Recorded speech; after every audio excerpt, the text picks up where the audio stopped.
अच्छाई और बुराई में भेद नहीं कर पाता। अच्छाई मुझसे छूट जाती है, बुराई मुझ पर हावी हो जाती है।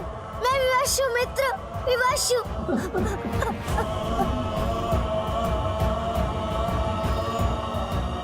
भूल आपसे नहीं, मुझसे हुई है मित्र।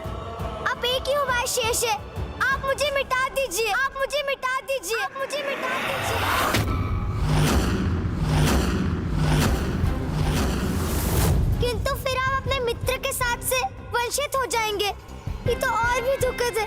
तो एक कार्य कीजिए, ऐसा कोई अचूक उपाय बताइए, अर्थात ऐसी शक्ति दे दीजिए मुझे जिससे मैं अपने भीतर के विष पर विजय पा सकूं, स्वयं को सुधार सकूं।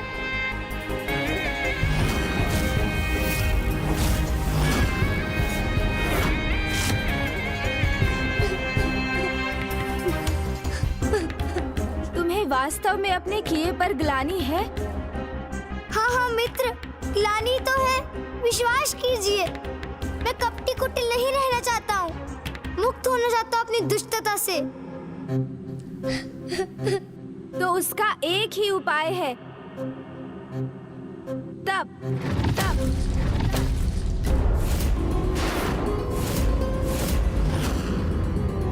तप तप अर्थात तपस्या, जिससे प्राप्त तपोबल की पवित्र अग्नि तुम्हारी दुष्टता का नाश कर तुम्हारे भीतर अच्छाई को जागृत करेगी।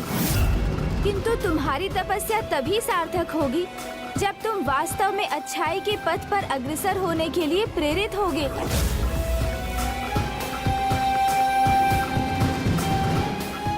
हूँ ना, प्रेरित हूँ मैं।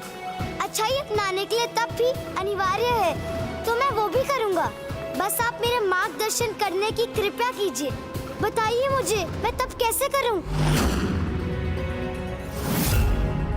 तप करेंगे? हमारे महानायक, और तप? मुझे तो यही ज्ञात था कि छल ही इनकी शक्ति है। तप अवश्य इसके पीछे भी भंड कुमार का ही कोई छल। दुष्ट भंडासुर इतनी सरलता से अपनी आसुरी प्रवृत्ति का त्याग कदापि नहीं करेगा।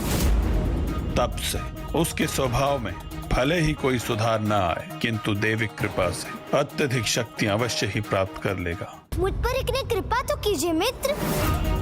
ये तो बताइए मुझे, मैं किसकी तपस्या करूं?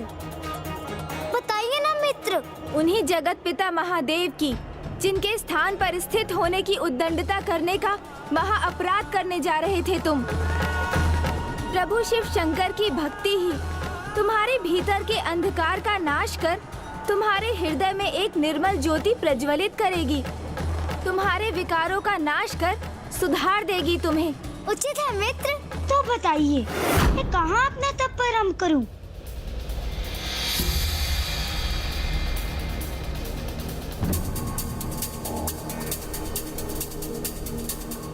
मित्र, ये किस स्थान पर ले आए आप मुझे? न भी वृक्षों की छाया है, न कोमल धूप, और इतनी ऊंचाई पर शीत का भीषण प्रकोप है।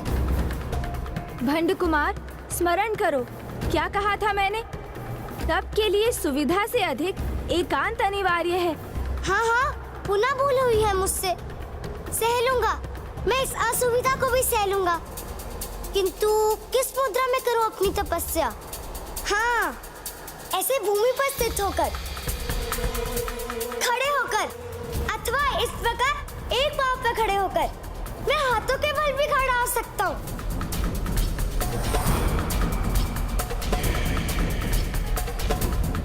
अथवा फिर ऐसे। ये उचित है, बस आप मुझे मंत्र का ज्ञान दे दीजिए। ओह, नहीं, ये तो बहुत कठिन है। इस मुद्रा में तो मैं कुछ ही पल टिक पाऊंगा, किंतु प्रयास करता हूँ। मुझे कितने समय तक तपस्या करनी होगी? तुम्हारी तपस्या कब सफल होगी, ये तो तुम्हारी श्रद्धा और भक्ति पर निर्भर करता है, किंतु इसकी न्यूनतम अवधि है 12 वर्ष।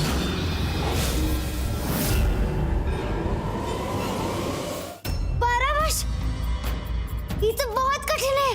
हाँ भंड कुमार, कठिनाई का सामना किए बिना सफलता प्राप्त नहीं होती। पूजा साधना तो उस श्रमिक के श्रम से भी अधिक कठिन होती है जो प्रतिदिन दिवस भर भार उठाने का कार्य करता है। मंदिर में जो पुजारी प्रतिदिन पूजा करते हैं, उनकी उस पूजा में भी अपार आत्मबल और शक्ति की आवश्यकता होती है। शारीरिक शक्ति, जिससे पूजा करते समय वो उचित मुद्रा धारण करने हेतु अपनी रीढ़ को सीधा रख सके। धैर्य शक्ति, जिससे धीरज धरकर वो एक स्थान पर स्थिर रह सके। श्रद्धा शक्ति, जिससे वो प्रभु के प्रति पूर्ण निष्ठा से पूजा करने में सक्षम हो। और आत्म शक्ति, जिससे वो पूजा के फल को ग्रहण कर सके। इसलिए तपस्या का पथ सरल कदापि नहीं। जब भस्म रूप में था तब भी कभी स्थित नहीं रह पाया। तब तो बड़ा दुर्भाग्य है मेरा। चाहकर भी कैसे सुधारूं स्वयं को, कैसे करूं प्रायश्चित। 12 वर्ष तक रीढ़ को सीधे रखकर सिर रहने की शक्ति कहाँ है मुझ में।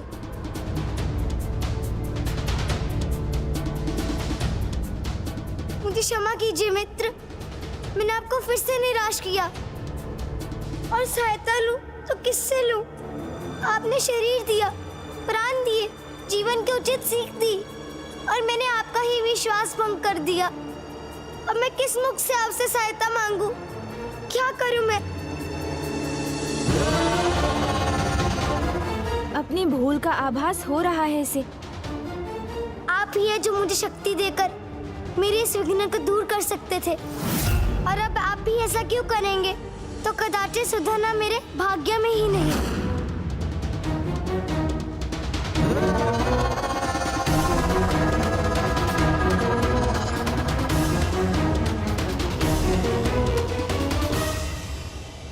भंड कुमार, क्या वास्तव में तुम अपनी भूल स्वीकार कर अपने भीतर परिवर्तन लाकर अपने दोषपूर्ण आचरण से मुक्त होना चाहते हो?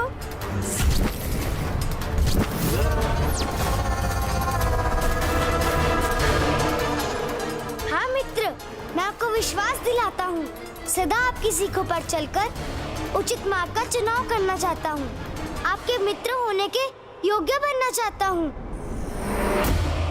हमारे महानायक भंड कुमार अवश्य अपने किसी छल से पुनः इनका विश्वास प्राप्त करने में सफल होंगे।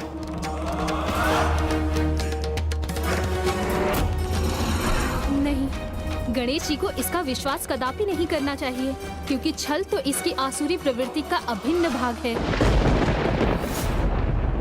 उचित है, यदि तुम कुपथ का त्याग कर सुपथ पर चलना चाहते हो तो मैं तुम्हें इसका एक अवसर अवश्य दूंगा।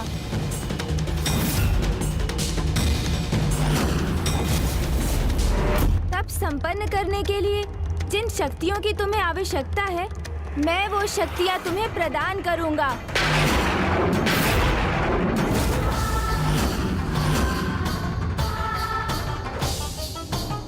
पार्वती नंदन गणेश को ऐसा कदापि नहीं करना चाहिए, क्योंकि भंड कुमार को समर्थ बनाना तो संसार में अच्छाई के अंत का आरंभ होगा।